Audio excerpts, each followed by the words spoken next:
Muy bien. En condiciones fisiológicas, nuestro pH varía muy poco. En general, nosotros, recuerdan este concepto, creo que también ya lo venimos hablando varias clases, de que en realidad donde la unidad funcional de nuestro organismo es la célula. Entonces es en el interior de la célula donde constantemente se están generando estos ácidos y estos álcalis, que se mueven, atraviesan la membrana celular, pasan al líquido intersticial y pasan a sangre. De manera tal que cuando hay alteraciones, y en este caso de los ácidos y álcalis, nosotros ¿cómo lo vamos a analizar? Bueno, analizando a lo que nosotros podemos llegar, porque nosotros no tenemos capacidad de entrar a la célula, pero sí tenemos capacidad de tomar sangre y vemos qué es lo que está ocurriendo. Y eso nos da una idea de qué es lo que está pasando en el interior de la célula. Entonces, el concepto es, el pH arterial, cuando nosotros medimos pH, lo medimos en sangre arterial, porque es el mejor exponente de lo que está ocurriendo, oscila entre 7,35 y 7,45. Vayan aprendiéndose valores de pH porque en los exámenes no se los pongo, así que lo tienen que saber. pH de la sangre es en condiciones normales de 7,35 a 7,45. Cuando el pH se altera, eso produce alteraciones tanto a nivel intracelular como a nivel extracelular. Se consideran que son incompatibles con la vida pHs menores a 6,8 o mayores a 8. Y esto siempre se los doy porque el estudio del estado ácido-base es una de las pruebas de laboratorio.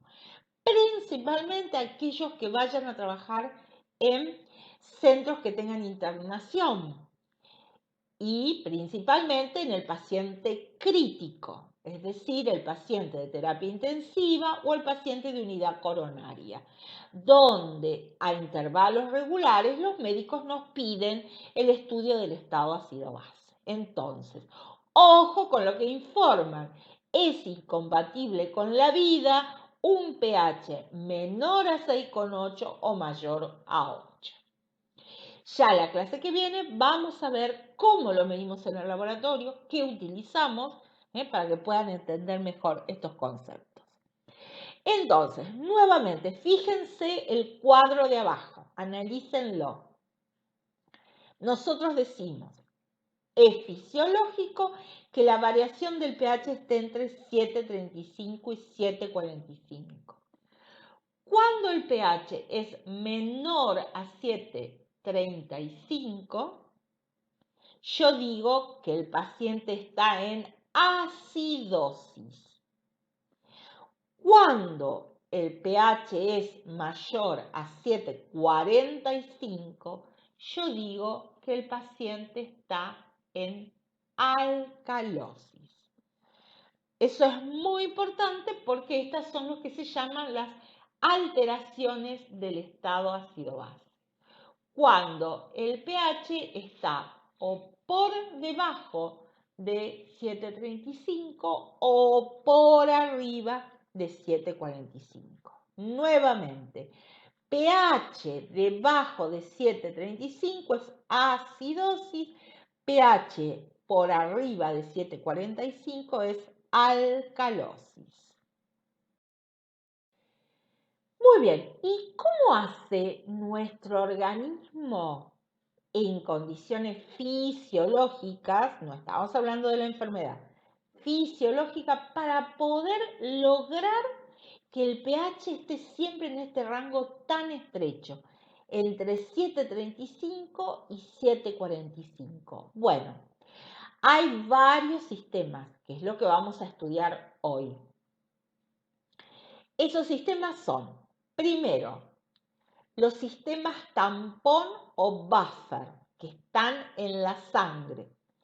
actúan muy rápidamente cuando se producen alteraciones de ácidos o bases, menos de un segundo.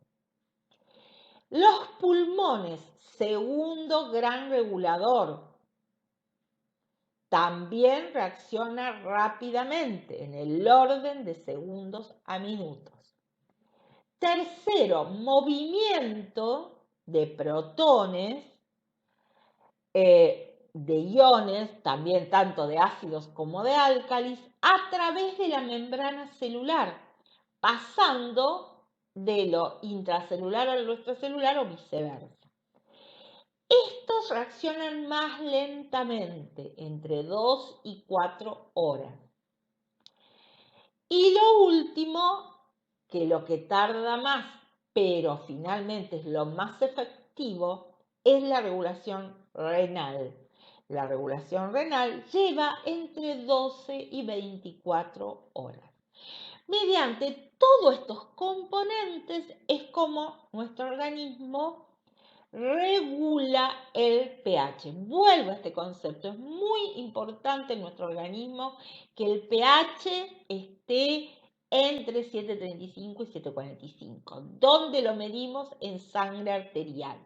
Nos da idea de lo que está ocurriendo en el interior de la célula y en todo nuestro organismo con la generación de ácidos y álcalis. Muy bien. Dijimos entonces que los primeros que van a actuar para mantener el pH van a ser lo que llamamos los sistemas tampón o sistemas buffer. ¿Qué es esto de los sistemas tampón o sistemas buffer? Bueno, son sustancias químicas básicamente que se encuentran en la sangre. Están conformadas por un ácido débil, que ahí ven lo que ácido débil es AH. AH, digamos, es una sigla cualquiera, puede ser cualquier ácido. Un ácido débil y su sal correspondiente, que es A negativo. ¿Cuáles son en general lo que vamos a encontrar en sangre que actúan como sistemas buffer? Bueno, el más importante es el sistema bicarbonato ácido carbónico, lo que se llama el tampón bicarbonato. También actúan como sistemas buffer las proteínas plasmáticas, los fosfatos, que también se encuentran en sangre, y la hemoglobina. Todos estos componentes forman lo que se llaman los sistemas buffer. Recuerden que ¿por qué las proteínas y la hemoglobina? La hemoglobina es una proteína.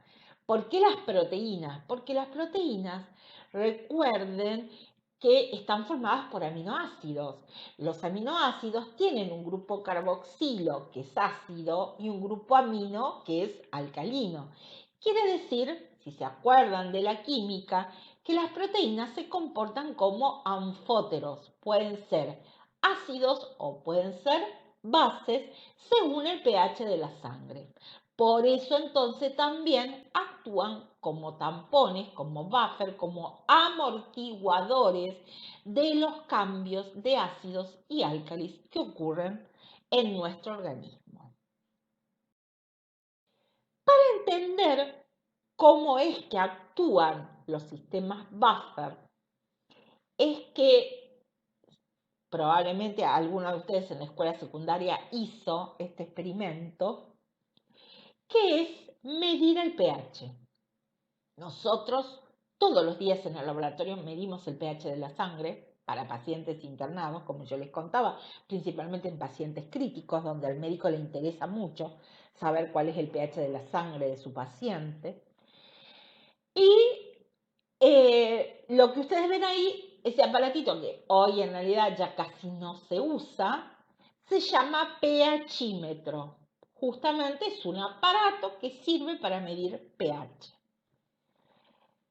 Si nosotros, ahí también ustedes tienen en la parte de arriba, fíjense la parte superior de la figura, tienen un vaso de precipitado donde adentro hay agua. Si yo mido el pH de ese agua, ustedes ven ahí la escala del pHímetro que les dice pH 7. Todos sabemos que el pH del agua pura es 7. Muy bien. Ahora supongamos que nosotros a este vaso de precipitado le agregamos un ácido. Supongamos que le agregamos ácido clorhídrico. ¿Qué va a ocurrir? ¿Qué va a ocurrir cuando nosotros midamos el pH? Lo que va a ocurrir es lo que ustedes ven ahí, la flecha roja, que es ante la agregada de un ácido, el pH va a disminuir. Ahora el pH pasa a 4. La solución, si ustedes ven dentro del vaso de precipitado, toma ese color rojo. Igualmente, si nosotros ahora al agua pura, en vez de agregarle un ácido, le agregamos un álcali, por ejemplo, le agregamos hidróxido de sodio, que es los hidróxidos, ustedes saben que son alcalinos, ¿qué es lo que va a ocurrir? Y ahora volvemos a medir el pH. ¿Qué es lo que vamos a encontrar en el vaso de precipitado? Que ahora el pH aumentó de 7, ustedes ahí ven en la figura, pasó a 10,5. ¿Eso por qué? Por la presencia del álcali. Ahora bien, volvamos a hacer el experimento, pero con una diferencia. Al vaso de precipitado le vamos a agregar un buffer, un tampón o un amortiguador, una sustancia que se comporte. Por ejemplo, le podemos agregar bicarbonato, el complejo bicarbonato ácido carbónico. Entonces ven que la solución la pintaron de otro color, ahora tiene este color púrpura lila que se ve. En presencia del buffer, el pH no ha variado, el pH es 7, sigue siendo 7 porque el buffer lo que hace equilibra para sostener el pH. Ahora volvamos a hacer el experimento, agreguémosle un ácido o un álcalis y veamos qué es lo que pasa. Y fíjense ustedes lo que pasa cuando hay buffer en solución. Si yo le agrego un ácido, ahora la misma cantidad de ácido, supongamos que le ponemos la misma cantidad de ácido que pusimos en el experimento anterior. Fíjense que el pH casi no varía, de 7 pasó a 6,9 y yo le agregué la misma cantidad de ácido que en el experimento cuando había agua pura. ¿Y qué pasa cuando yo le agrego un álcali? La misma cantidad de hidróxido de sodio que agregué en el experimento anterior, lo agrego ahora. Pero en agua ahora hay un buffer. Nuevamente, el pH casi no va a cambiar. Bueno, eso es por la presencia del buffer o el amortiguador. Eso es lo que ocurre en nuestro organismo. Nosotros estamos generando ácidos o álcalis que llegan a nuestra sangre y sin embargo el pH casi no varía. ¿Por qué? Porque lo que hay es en la sangre disuelta este tampón, estos 4 sistemas que vimos, pero el más importante es el sistema bicarbonato ácido carbónico.